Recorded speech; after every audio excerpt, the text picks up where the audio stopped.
Caríssimos nossos irmãos e irmãs, em especial aqueles que pediram um dia do retiro em preparação à solenidade da festa de Pentecostes, e aproveito saudar também os nossos crismandos que deveriam crismar no domingo que vem, se a pandemia de coronavírus não nos visitasse. E não sabemos quando seria a próxima data. Deixando na mão de Deus esta parte, que Ele tomará conta de nós, pois Ele é o Senhor da história, vamos nos concentrar no mistério do Espírito Santo e façamos uma preparação, ainda que vocês estejam nas vossas casas, para a festa de Pentecostes. Uma preparação que vocês podem chamá-la como um dia do retiro, uma hora de meditação, ou até mesmo uma hora de espiritualidade junto com todos os que estão nas vossas casas. Se for possível, assistam juntos. Vamos percorrer hoje, na seguinte maneira, o nosso retiro. Primeiro, iremos refletir como é a presença do Espírito Santo na história da salvação, percorrendo a Sagrada Escritura, e depois iremos falar da presença do Espírito Santo na Igreja, na administração de cada sacramento e na vida de cada fiel. E, enfim, como terceiro momento, falaremos dos 7 dons do Espírito Santo.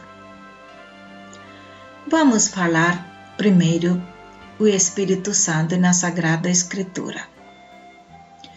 Vamos dar uma olhada apenas em alguns textos, embora existam muitos textos, seja no Antigo Testamento que no Novo Testamento. Iremos falar apenas a presença do Espírito Santo nas etapas principais da história da salvação. A Sagrada Escritura abre e fecha mencionando a presença do Espírito Santo. O livro de Gênesis começa dizendo assim, o primeiro capítulo, o primeiro versículo. No princípio, tudo estava vazio e o Espírito de Deus pairava sobre as águas. Gênesis 1:1. E no último livro, o Apocalipse, o último capítulo e o último versículo, diz assim: o Espírito e a esposa dizem, vem. E por isso podemos dizer que o Espírito Santo é o fio condutor de toda a ação salvífica da nossa história. Deus criou tudo onde não havia nada, o fez enviando o seu Espírito sobre a terra. O Espírito de Deus pairava sobre as águas. E o Salmo 32 vai confirmar isso. Pela palavra do Senhor foram feitos os céus, e pelo sopro da sua boca todo o seu exército. Quando Deus criou o homem, ele era feito de barro da terra. Deus inspirou-lhe nas narinas um sopro de vida e o homem se tornou um ser vivente. O sopro de vida, o Espírito, Deus infundiu no homem ao criar ele. Após o dilúvio, aparece o mesmo Espírito de Deus em forma de uma pomba. A pomba, que voou e não voltou mais, voltará mais tarde, no dia do batismo de Jesus. Iremos ver isso depois. Fazendo um passo para frente, no tempo em que o povo de Israel começou a se estabelecer na terra prometida, os juízes eram conduzidos pelo Espírito de Deus. Deus fez seu Espírito descer sobre homens fracos e os transformou em guias carismáticos, investidos de energia divina. É a história de Gedeão, Jefté e, em particular, de Sansão. E no tempo dos reis, podemos ver que os reis foram investidos do Espírito Santo e consagrados pela unção para assumir um novo encargo. Assim, por exemplo, na escolha do rei Saul, o servo de Deus Samuel, dirigindo-se a Saul, diz: o Espírito do Senhor virá sobre ti, tu te tornarás um outro homem. E quando um rei se distanciava da presença de Deus, o Espírito de Deus se afastava dele. Assim, por exemplo, no afastamento de Saul e na escolha de Davi como novo rei, diz o capítulo 16 do livro de Juízes. Samuel tomou o corno de óleo e ungiu Davi no meio dos seus irmãos, e a partir daquele momento, o Espírito do Senhor apoderou-se de Davi. E no versículo seguinte diz: o Espírito do Senhor retirou-se de Saul e um espírito mau veio sobre ele. Os homens de Saul disseram-lhe: eis que um mau Espírito de Deus veio sobre ti. Então, quando o rei vive segundo Deus, tem o Espírito de Deus. Quando ele se afasta de Deus, vem tirado este Espírito.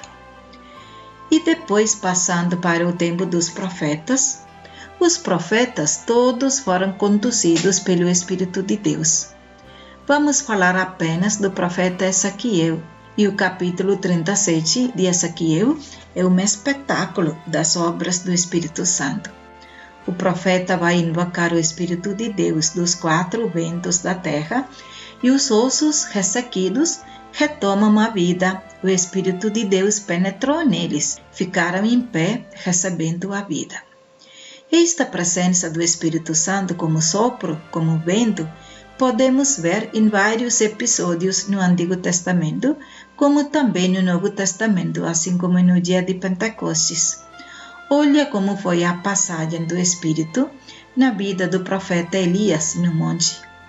Neste momento, passou diante do Senhor um furacão tão violento que fendia as montanhas e quebrava os rochedos, mas o Senhor não estava naquele vento. Depois do vento, a terra tremeu, mas o Senhor não estava no tremor de terra. Passado o temor da terra, acendeu-se um fogo, mas o Senhor não estava no fogo. Depois do fogo, ouviu-se um murmúrio de uma brisa ligeira e Deus estava aí. Então, o Espírito de Deus tem vezes que apresenta com terremotos, com barulhos e outras vezes como uma brisa ligeira. Vamos passar para o Novo Testamento. Assim como o Antigo Testamento abre com o pairar do Espírito Santo, o Novo Testamento também com a mesma figura, esta vez sobre Maria Santíssima, a nova Eva. No dia da Anunciação, ao pronunciar da parte do arcanjo Gabriel que Maria Santíssima seria a escolhida para ser a mãe de Deus, Maria perguntou ao anjo Gabriel: como é possível isto? Não conheço o homem. E o anjo lhe disse: o Espírito Santo descerá sobre ti, e a força do Altíssimo te envolverá com a sua sombra.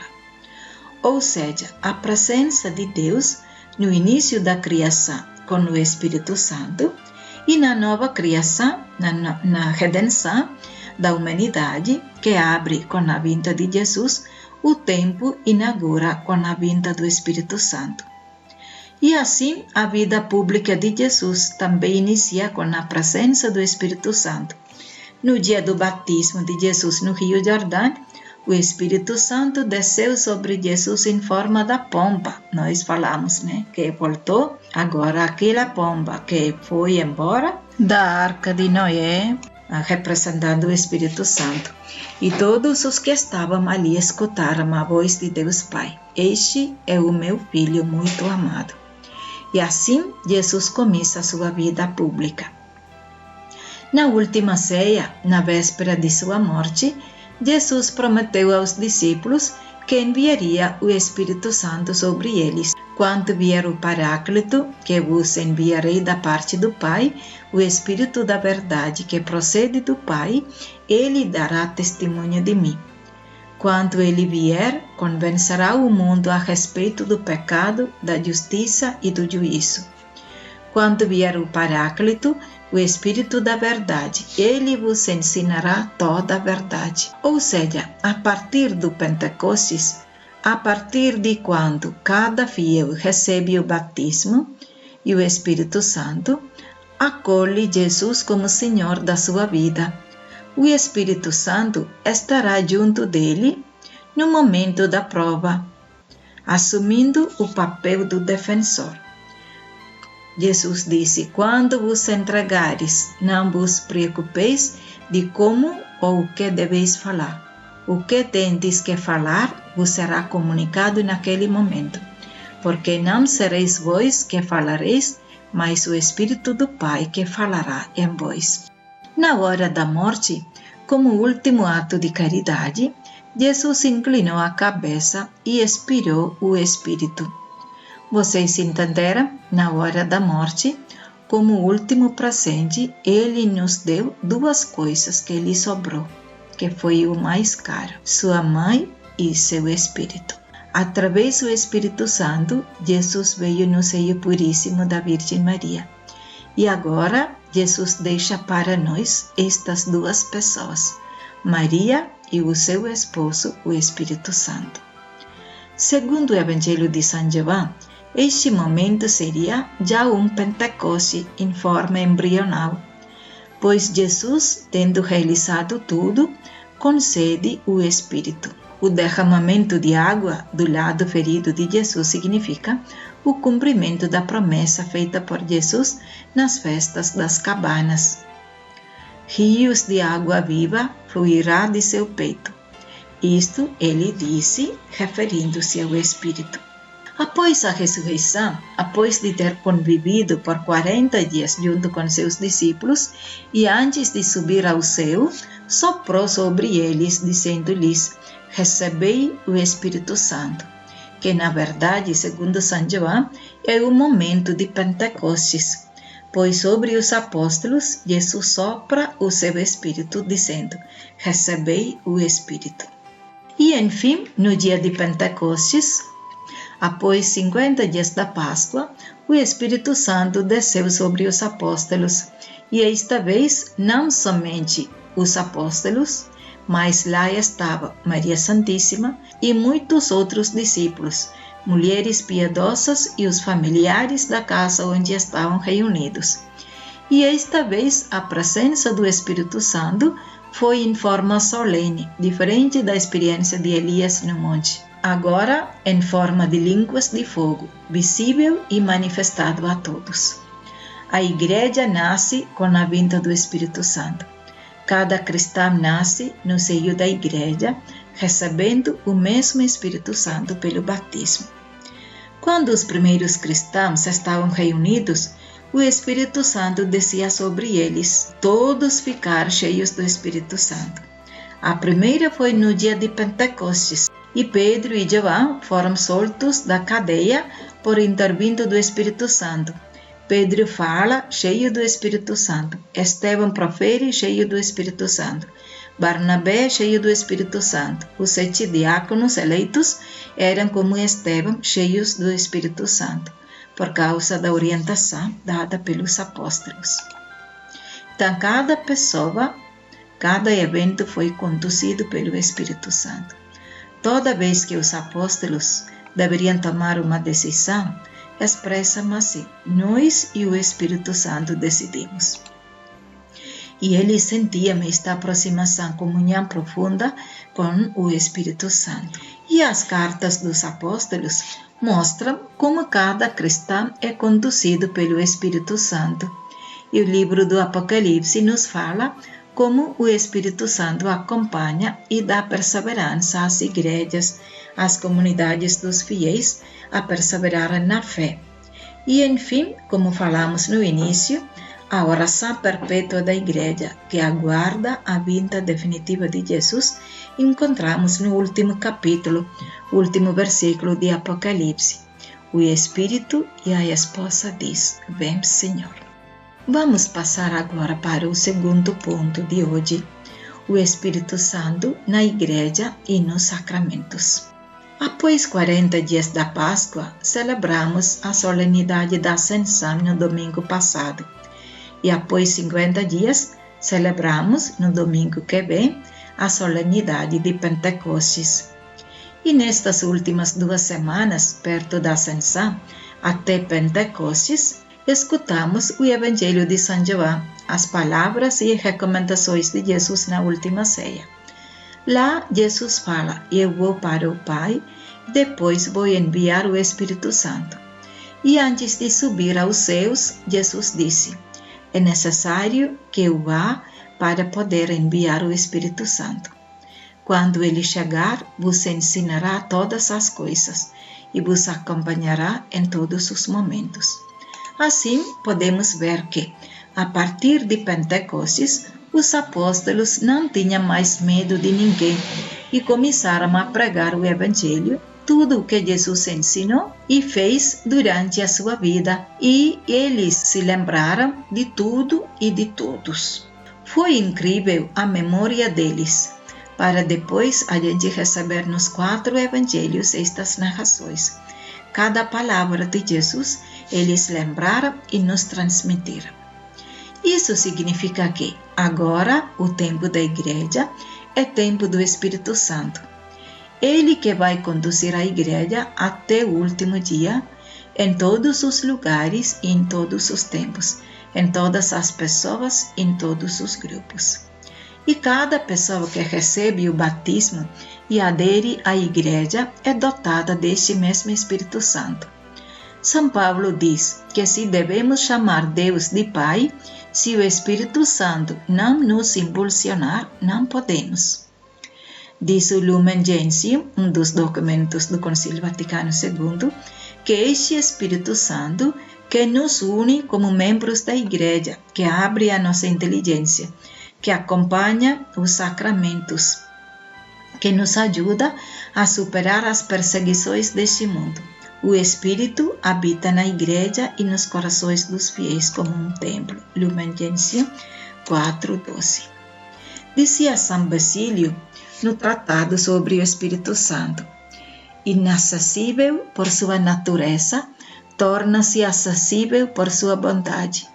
Enche tudo com o seu poder, mas comunica-se apenas aos que são dignos. Não a todos na mesma medida, mas distribuindo os seus dons em proporção da fé. Ou seja, segundo São Basílio, nós participamos dos dons do Espírito Santo segundo a nossa fé, segundo a nossa disposição e abertura com ele. Embora todos nós somos enchidos do Espírito Santo, acompanhados pelo mesmo Espírito, não todos entendam, percebam ou chegam ao mesmo conhecimento do Espírito. Dele procede a previsão do futuro, a inteligência dos mistérios, a compreensão das coisas ocultas, a distribuição dos carismas, a participação na vida do céu, a companhia dos coros dos anjos. Agora vamos ver como o Espírito Santo está presente e acompanha cada sacramento que a Igreja celebra. Nestes dias, se vocês acompanharam a leitura da missa, ouviram a primeira leitura da segunda-feira da 7ª semana do tempo pascal. Quando São Paulo chega a Éfeso, aí encontrou alguns discípulos e perguntou-lhes: vós recebestes o Espírito Santo quando abraçastes a fé? Eles responderam: nem sequer ouvimos dizer que existe o Espírito Santo. Então Paulo perguntou: que batismo vós recebestes? Eles responderam: o batismo de João. Paulo disse: João administrava um batismo de conversão, dizendo ao povo que acreditasse naquele que viria depois dele, isto é, em Jesus. Tendo ouvido isso, eles foram batizados no nome do Senhor Jesus. Paulo impôs-lhes as mãos e sobre eles desceu o Espírito Santo. Começaram então a falar em línguas e a profetizar. Eu quis ler este texto para mostrar a vocês que como o Espírito Santo acompanhava os fiéis, começando o primeiro sacramento, que é o batismo. É o que distingue no entendimento do batismo nosso, da Igreja Católica, com o entendimento do batismo dos irmãos de outras igrejas. Porque eles não aceitam o batismo das crianças, seguem ainda o ritual de João Batista. Nós já falamos sobre isso quando estudamos o sacramento do batismo. Mas só para lembrarmos que o batismo de João, como diz São Paulo aos Efésios, era para conversão. E o nosso batismo, que é mergulhar-se no mistério de Cristo, morto e ressuscitado, e por mérito dele, aceitando a pessoa de Jesus, quando a pessoa recebe o batismo, não somente vem perdoado os pecados. A criança não tem pecado, mas recebe o Espírito Santo. Recebe a força do alto que conduz a criança progressivamente ao homem maduro. Claro, Jesus dá a restauração inteira da pessoa. Por isso vem perdoado os pecados, mas a vida não termina com o ato do batismo. Não é estático. Ela está projetada para o futuro.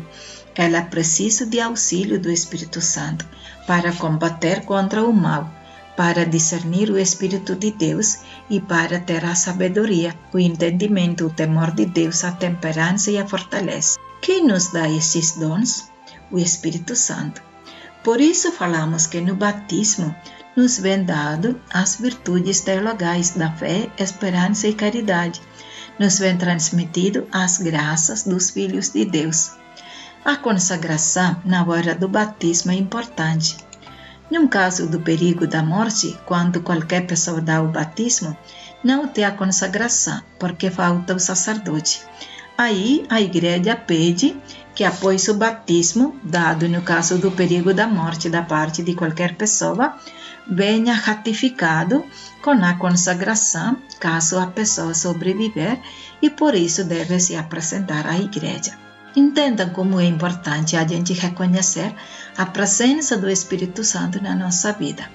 Muita gente reza a Deus, outros rezam a Jesus. E esquecemos que, até chamar Deus de Pai, precisamos do Espírito Santo. Quem nos move, quem nos atrai para Deus, quem nos faz adentrar no mistério de Deus, é o Espírito Santo. Passamos para o sacramento da Eucaristia. Olha o que acontece na Eucaristia. Na hora da consagração, o sacerdote, estendendo a mão sobre o pão e o vinho, invoca o Espírito Santo, a fim de que se torne o corpo e o sangue de Cristo. Assim como o Espírito Santo pairou sobre as águas primordiais na hora da criação, assim como sobre Maria Santíssima no dia da Anunciação, o sacerdote estende a mão em forma de colomba sobre o pão e o vinho, e na sombra do Altíssimo, quando o Espírito de Deus paira sobre o pão e o vinho, acontece a Eucaristia. Igual como no dia da ordenação sacerdotal, o bispo principal, primeiro e depois todos os sacerdotes presentes, estenda sobre o diácono e invoca o Espírito Santo, e acontece a consagração da pessoa, que é uma marca indelével. Assim como aconteceu no dia do nosso batismo, acontecerá também no dia do nosso crisma. A hora principal da crisma não é o ósculo da paz da parte do bispo, mas é a consagração dos crismandos. Por isso, antes de fazer a unção, temos dois momentos importantes: a renovação das promessas batismais. Por isso, em forma perguntas e respostas, renovamos o credo. E após disso, o bispo estende as mãos sobre os crismandos e invoca o Espírito Santo. Num outro dia aprofundaremos sobre isso. Olha como é a oração deste momento. O bispo diz: roguemos, irmãos e irmãs, a Deus Pai Todo-Poderoso, que derrame o Espírito Santo sobre esses seus filhos e filhas adotivos, já renascidos no batismo para a vida eterna, a fim de confirmá-los pela riqueza de seus dons e configurá-los pela unção ao Cristo, Filho de Deus. Todos rezam no momento em silêncio. Depois o bispo, com o presbítero a ele associado, impõe as mãos sobre os candidatos e depois o bispo diz esta oração: Deus Todo-Poderoso, Pai de nosso Senhor Jesus Cristo, que pela água e pelo Espírito Santo fizestes renascer esses vossos servos e servas, libertando-os de pecado, enviai-lhes o Espírito Santo Paráclito. Dai-lhes, Senhor, o espírito de sabedoria e inteligência, o espírito de conselho e fortaleza, o espírito de ciência e piedade, e enchei-os do espírito do vosso santo temor. por Cristo nosso Senhor. E todos respondam amém. É riquíssima a nossa liturgia, e especialmente o ritual da Crisma. E esses 3 sacramentos, o sacramento do batismo, a Crisma e a ordem, são 3 sacramentos onde a pessoa vem ungida e consagrada com o óleo sagrado da Crisma, e por isso são sacramentos que têm o caráter indelével, penetram sua marca na pessoa, assim como o óleo penetra nas pedras, e ninguém pode cancelar esta marca, e por isso, somente uma vez na vida a pessoa recebe e seus efeitos são para sempre. E por isso, somente uma vez na vida a pessoa recebe e seus efeitos são para sempre. Vocês devem se lembrar aqui que na missa da unidade da Quinta-feira Santa, o bispo diocesano, na presença de todos os sacerdotes da sua diocese presentes, prepara os óleos santos. E diferente dos outros 2 óleos, o óleo do catecúmeno e o óleo dos enfermos, que são apenas vencidos, o óleo do Santo Crisma é consagrado, invocando sobre ele o Espírito Santo, seguindo o gesto de soprar, e depois é balsamado, perfumado, indicando a espera da igreja, a esposa, arrumada e perfumada para a vinda do seu esposo. E vamos ver como é no sacramento da penitência. O Espírito de Deus age em nós no momento em que recebemos a remissão dos pecados no sacramento da penitência. O sacerdote, estendendo a mão sobre nós, invoca o Espírito Santo, e o Espírito Santo que perdoa os pecados. E sem esquecer que quem nos dá o santo temor de Deus, e por isso a graça de arrependermos e a dor de ter ofendido a Deus e aos irmãos é o mesmo Espírito Santo. Assim também nos outros demais sacramentos. No sacramento do matrimônio, na benção do sacerdote ao casal diz assim: Deus Pai Santo, que sois o autor do matrimônio, e destes a primordial comunidade humana a vossa bênção, que nem a pena do pecado original, nem o castigo do dilúvio, nem a criatura alguma pode abolir. Olhai benignamente para esses vossos servos, que unindo-se pelo vínculo do matrimônio, esperam o auxílio da vossa bênção.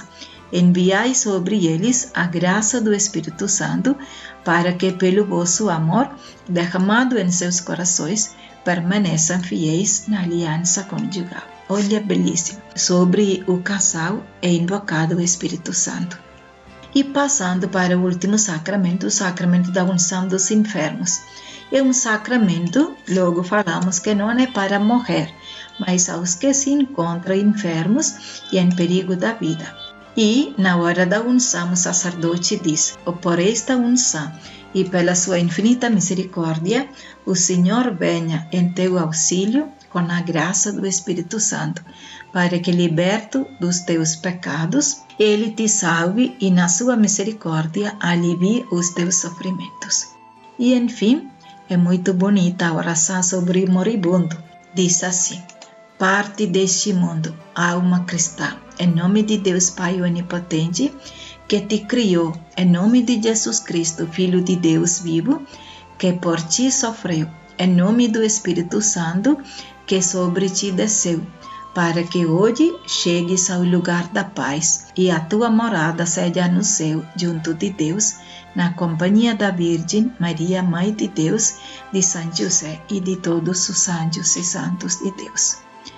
E diante do mistério da morte nas exéquias, olha como é belíssima a oração, retomando todos os sacramentos recebidos na vida. Diz assim: pelo batismo, este nosso irmão tornou-se verdadeiramente Filho de Deus, membro de Cristo ressuscitado e templo do Espírito Santo. A água que agora vamos derramar sobre o seu corpo recorda-nos essa admirável graça batismal que o preparou para ser concidadão dos santos no céu. O incenso com que vamos perfumar os seus despojos será símbolo da sua dignidade de templo de Deus. o Senhor aumente em nós a esperança de que esse nosso irmão, chamado a ser pedra viva do templo eterno de Deus, ressuscitará gloriosamente com Cristo. E, enfim, diante do túmulo, Senhor nosso Deus, que pelo vosso amor quisesses que o nosso irmão, através da morte, fosse configurado com Cristo e que por nós morreu na cruz, pela graça renovadora da Páscoa do vosso Filho, afastai do vosso servo todo vestígio da corrupção terrena, para que, marcado já na sua vida mortal, com o selo do Espírito Santo, ressuscite para a vida eterna da vossa glória por Cristo, nosso Senhor. Meus irmãos e jovens caríssimos, olha como o Espírito Santo nos acompanha em todos os momentos da nossa vida até a morte. A Igreja nos acompanha invocando o Espírito Santo sobre nós, e isso desde o batismo até a morte. Vamos passar agora para os dons do Espírito Santo. Porém, antes de falar dos 7 dons que aprendemos tradicionalmente na catequese, vamos falar de alguns dons e carismas que sempre acompanham as pessoas batizadas e não temos sempre um conhecimento claro sobre esses dons e carismas. Gostaria de falar apenas dos 3 assuntos. Primeiro, sobre a consagração das pessoas, invocando o Espírito Santo sobre elas. Sabemos que na Igreja, quando elege o Papa, um bispo, quando consagra um sacerdote, uma religiosa, tem a invocação do Espírito Santo sobre aquela pessoa eleita. A pessoa vem consagrada pela imposição das mãos. A oração desta imposição das mãos é sempre precedida com o hino ao Espírito Santo e depois o presidente da celebração invoca o Espírito Santo sobre a pessoa eleita, relembrando todos os prodígios que Deus operou desde o início e pede que esta pessoa possa dar continuidade a esta missão. Assim também, quando assume algum cargo na Igreja, ao assumir, canta o hino do Espírito Santo, por exemplo, na escolha de uma superiora geral, um provincial, etc. O que acontece quando Deus escolhe uma pessoa para uma função na Igreja? A pessoa, a partir de então, recebe um poder do alto, uma graça particular para exercitar aquela função, não por mérito próprio, mas por mérito de Cristo ao serviço do povo de Deus. E no momento em que não está mais naquela posição, acaba aquela graça particular. Qualquer cargo na Igreja nunca é para um prestígio, mas ao serviço dos outros, e por isso invoca o Espírito Santo. Já vimos quando falamos da presença do Espírito Santo na Sagrada Escritura, ao escolher como pessoa eleita os reis, como por exemplo na eleição do rei Saul, do rei Davi. Isso acontece com qualquer pessoa escolhida e consagrada sobre a qual invoca o Espírito Santo. Ou seja, o Espírito transforma em uma outra imagem aqueles em quem habita. A pessoa sobre a qual, quando invoca o Espírito Santo, facilmente ele os faz passar do amor das coisas terrenas à esperança das realidades celestes, e do temor e da indecisão à firme e generosa fortaleza da alma. A pessoa se transforma. Assim acontece, por exemplo, como uma pessoa religiosa. Como ouvimos sempre falar o ditado, Deus não escolhe os capacitados, mas capacita os escolhidos. Depois, se esta pessoa não for fiel ao chamado de Deus durante o caminho da consagração e doação de si, e se desviar, então vem retirado este Espírito e esta graça. Isso também já falamos no caso de Saul e Davi. Quando Saul foi infiel, Deus retirou dele o seu espírito. Aliás, caiu um mau espírito sobre ele. Um segundo ponto, queremos falar sobre o dom das línguas. O que é falar em línguas? Não é como nós pensamos, que é uma língua dos anjos que ninguém entende, ou que aprende dos outros, ou é a repetição de algumas sílabas que alguém ensina, ou até mesmo toda a igreja fala quando começa a falar. Vamos olhar para os Atos dos Apóstolos. No dia de Pentecostes, quando Pedro começou a falar, estavam aí os judeus de todos os países debaixo da terra, pois sabemos que desde o exílio babilonense e depois durante as conquistas da Grécia e depois a conquista do Império Romano do território dos palestineses, sem falar dos conflitos e guerras civis judaicas e até após a destruição de Jerusalém, acontecida no ano 70, a maioria dos judeus eram espalhados no mundo inteiro.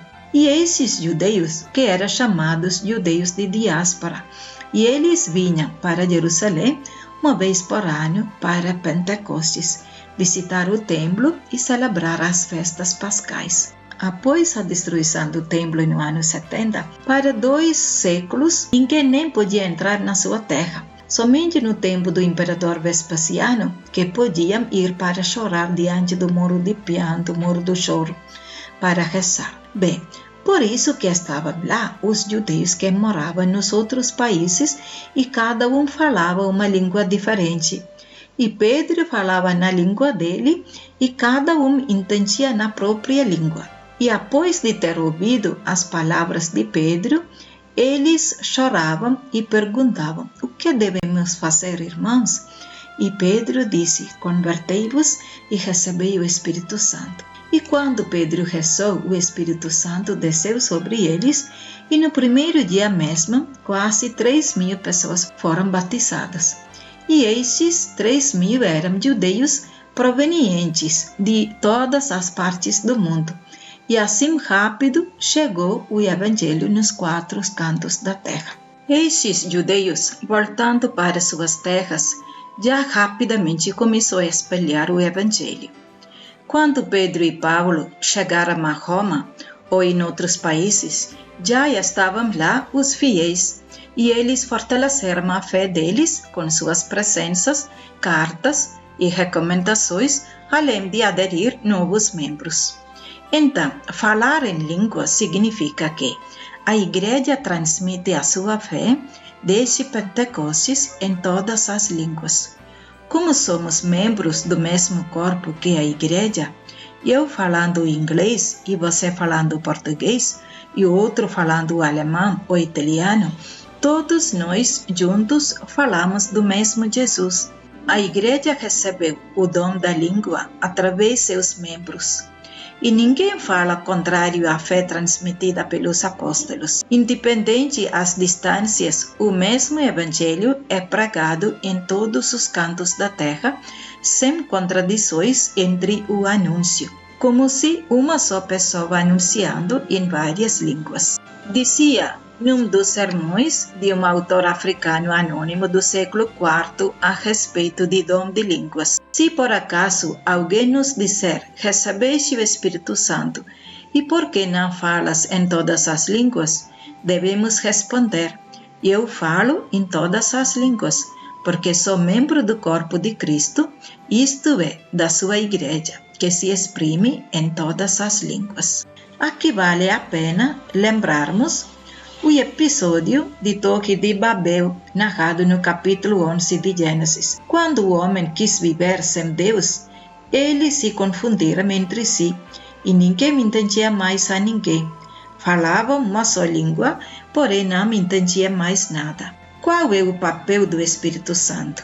Ele, apesar das línguas diferentes, faz-nos entender entre nós e debaixo do poderio dele, a língua não é mais um problema, mas tem uma outra linguagem que regula e administra os corações das pessoas, a linguagem do amor.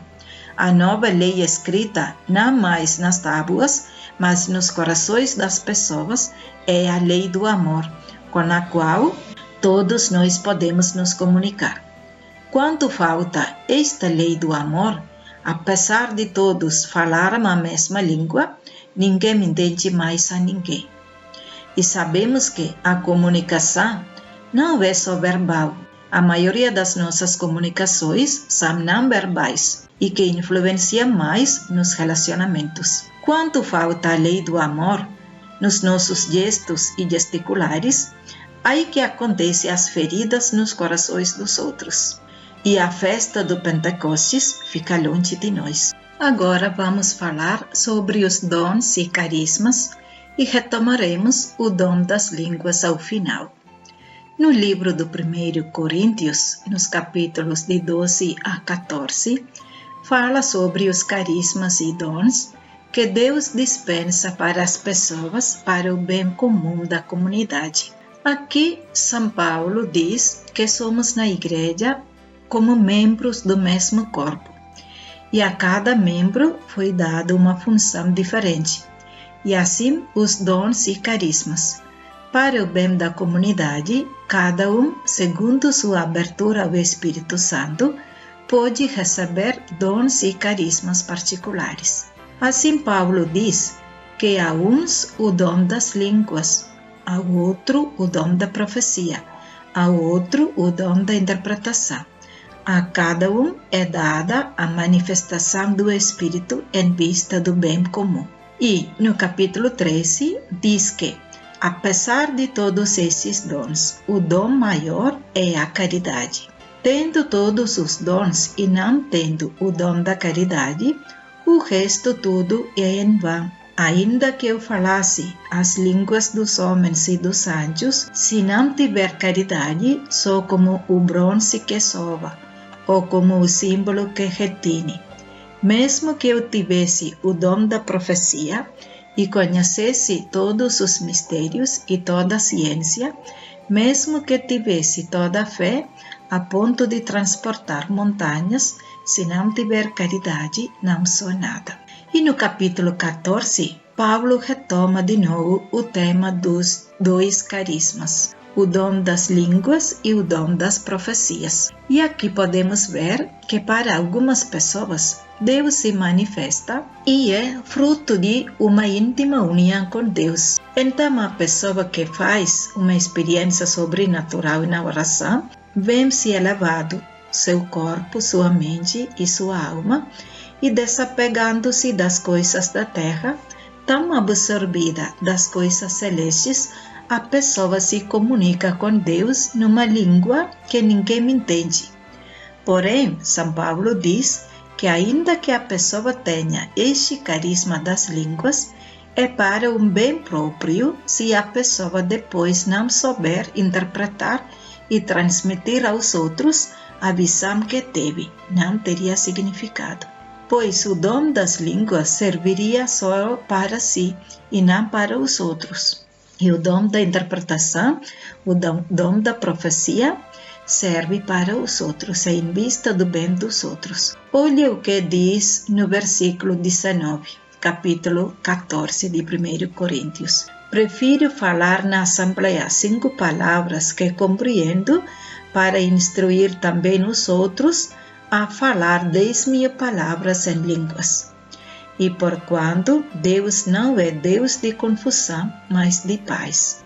Então, os dons e carismas que cada um tem, se não colocar à disposição dos outros, cessam de ser carisma. Quantas vezes nós os usamos como prestígio e motivo de honra e não como meio para servir a Deus? E agora vamos passar para os 7 dons do Espírito Santo. Primeiramente, por que são 7?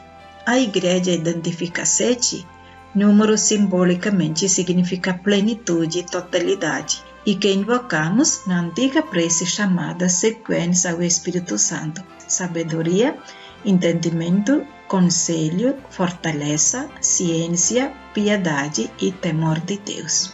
Vamos compreender melhor. Sabedoria.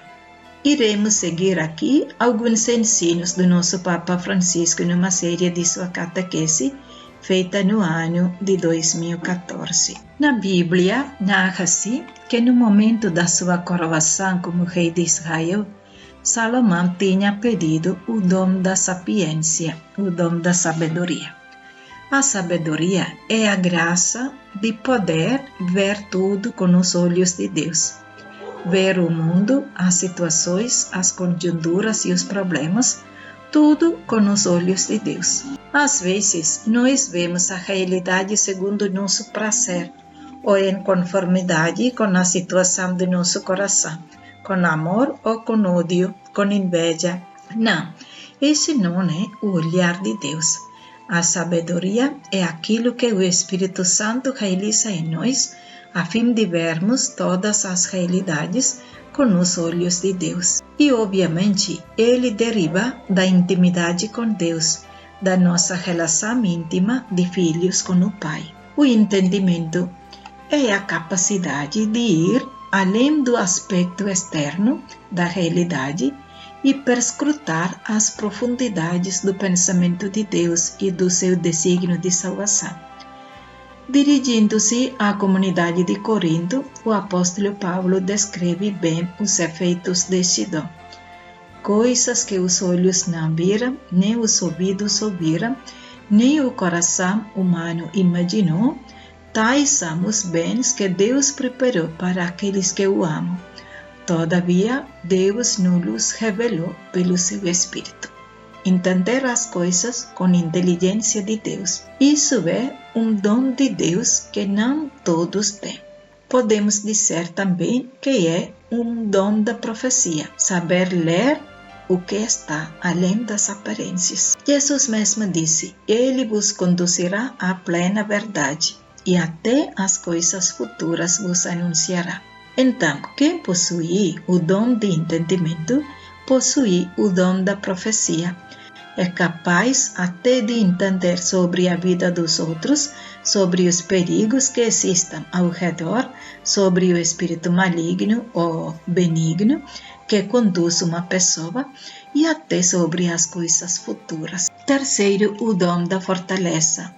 O dom da fortaleza é o auxílio do Espírito Santo que recebemos nos momentos difíceis da nossa vida, além de perseverar nas graças já recebidas e deixar frutificar a palavra de Deus semeada já em nós.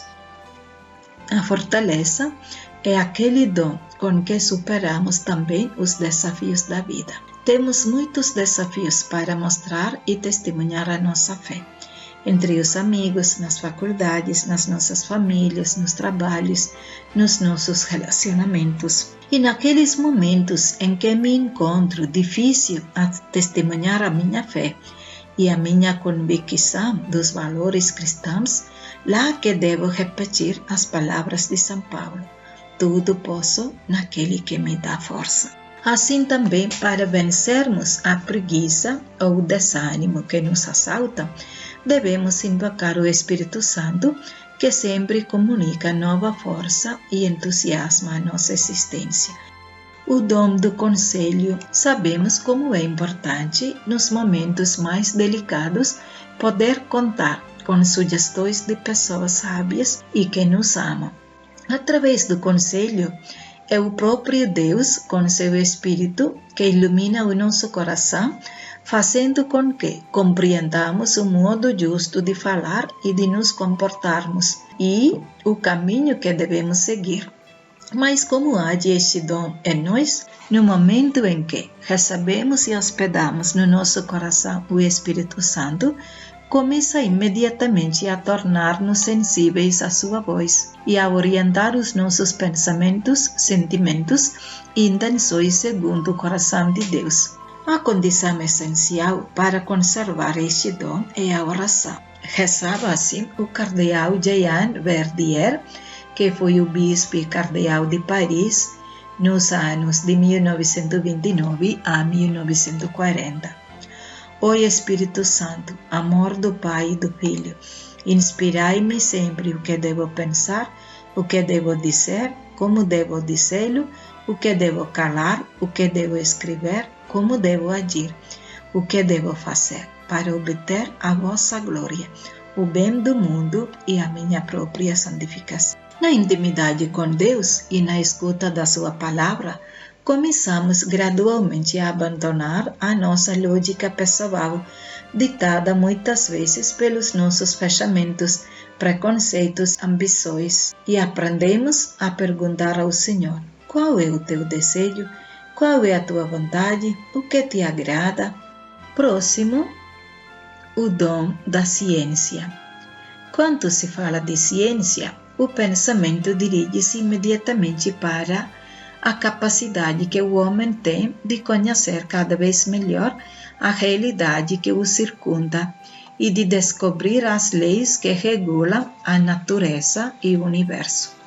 Contudo, a ciência, que deriva do Espírito Santo, não se limita ao conhecimento humano. Trata-se de um dom especial que nos leva a entender, através da criação, a grandeza e o amor de Deus e a sua profunda relação com cada criatura. Quando são iluminados pelo Espírito, os nossos olhos abrem-se à contemplação de Deus, na beleza da natureza e na grandiosidade dos cosmos, levando-nos a descobrir como tudo nos fala dele e do seu amor. Nesse tipo de ciência e contemplação da beleza da criação, que levou São Francisco a cantar o Cântico das Criaturas. Quando São Francisco compõe este cântico, ele estava quase cego, sem enxergar mais a beleza da criação. E ele canta pelo que já viu e contemplou, pelo irmão sol que ilumina a terra, pela irmã lua que clareia tudo, pelo irmão vento e o ar que dá sustento às criaturas, pela irmã água, pela sua humildade que dá vida e que limpa tudo e purifica, pelo irmão fogo que aquece e ilumina a noite, etc. E manipular e não cuidar da criação seria um pecado contra o Espírito Santo. Próximo, a piedade.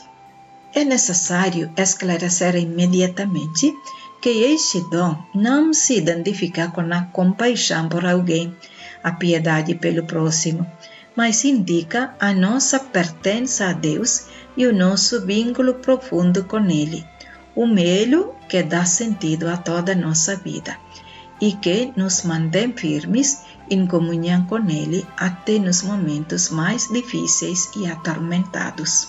Este vínculo com o Senhor não deve ser entendido como um dever ou uma imposição. É uma ligação que vem de dentro.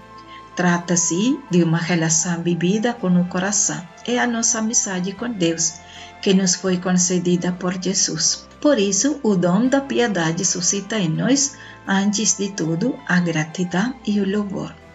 Portanto, piedade é sinônimo de espírito religioso genuíno.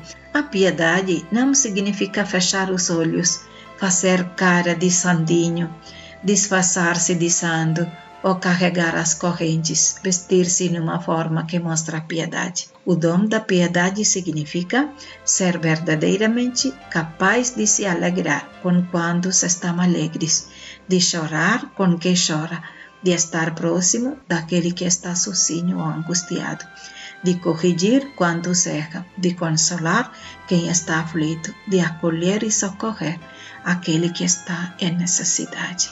Por último, o temor de Deus. Com este dom, vamos concluir a série dos 7 dons do Espírito Santo. O temor de Deus não significa ter medo de Deus. Sabemos que Deus é nosso Pai e nos ama, quer a nossa salvação e nos perdoa sempre. Por isso, não há motivo para ter medo dele. Quando o Espírito Santo faz a sua morada no nosso coração, nos leva a reconhecer do que somos de verdade, somos pequenos, e então sentimos abraçado e sustentado pelo calor e pela salvaguarda do Espírito Santo, precisamente como uma criança no colo do seu pai. É isto que faz o Espírito Santo nos nossos corações.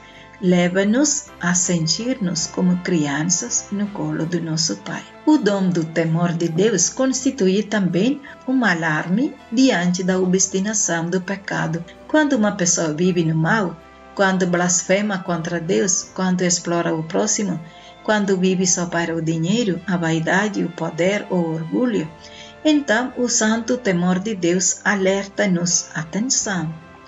Com todo esse poder, com todo esse dinheiro, Com todo o seu orgulho, com toda a sua vaidade, não serás feliz.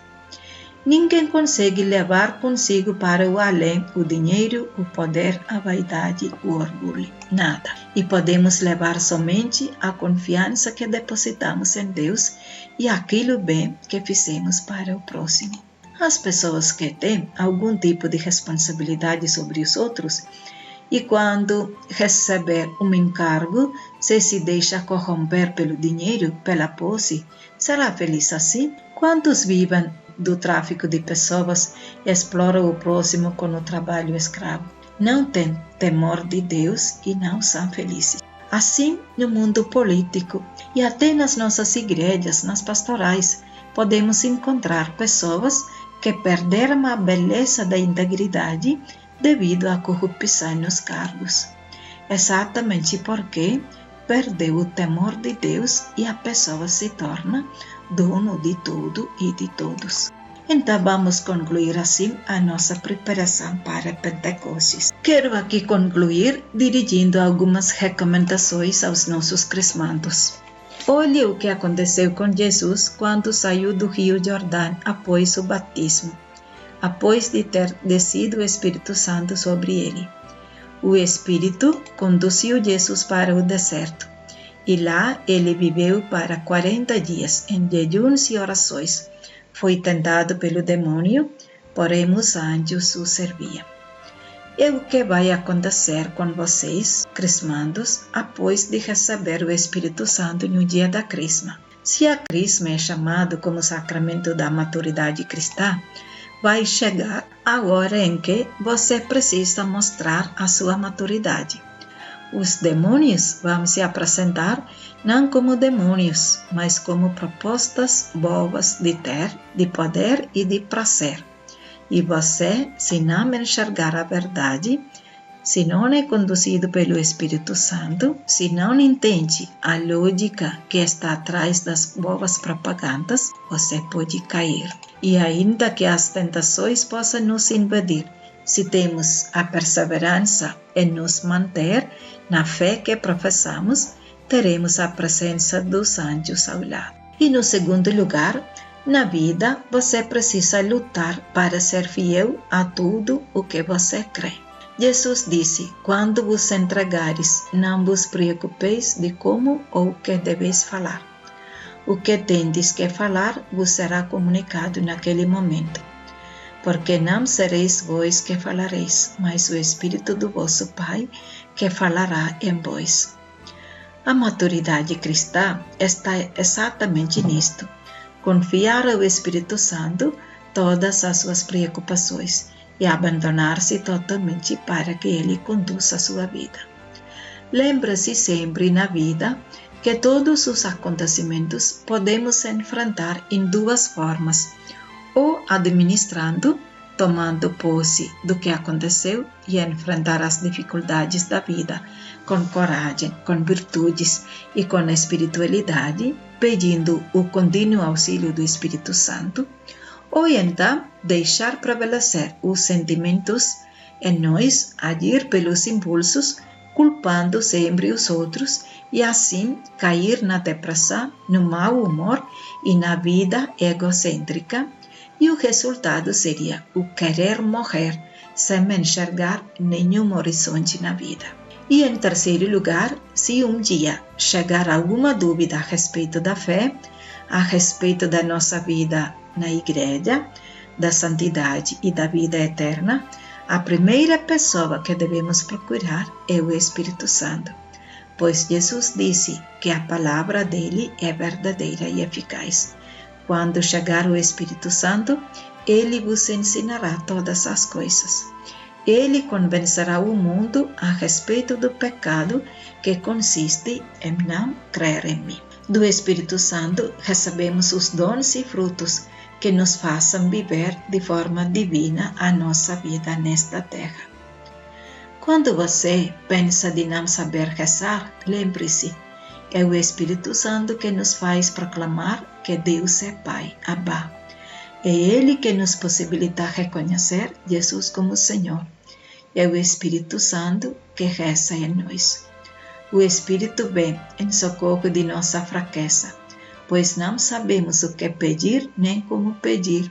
É o próprio Espírito que intercede em nosso favor. Se um dia você precisar viver ou assistir conflitos, desentendimentos na família, no trabalho, nos ambientes políticos, na igreja, nas pastorais, nos movimentos, lembre-se, o Espírito Santo que conduz todos os homens de todos os tempos e de todos os lugares na busca da verdade. É Ele que planta as sementes da verdade por toda parte, fazendo com que os cristãos abram os seus olhos e seus corações para identificar e valorizar o bem que é feito onde quer que esteja. É o Espírito Santo que faz enxergar quando tem a aparente caridade, feita sem o esplendor da verdade.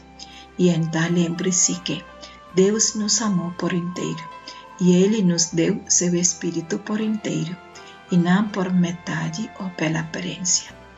Então vamos meditar estas coisas e nos preparamos para celebrar bem a solenidade de Pentecostes, que o Espírito Santo enche a terra com suas graças.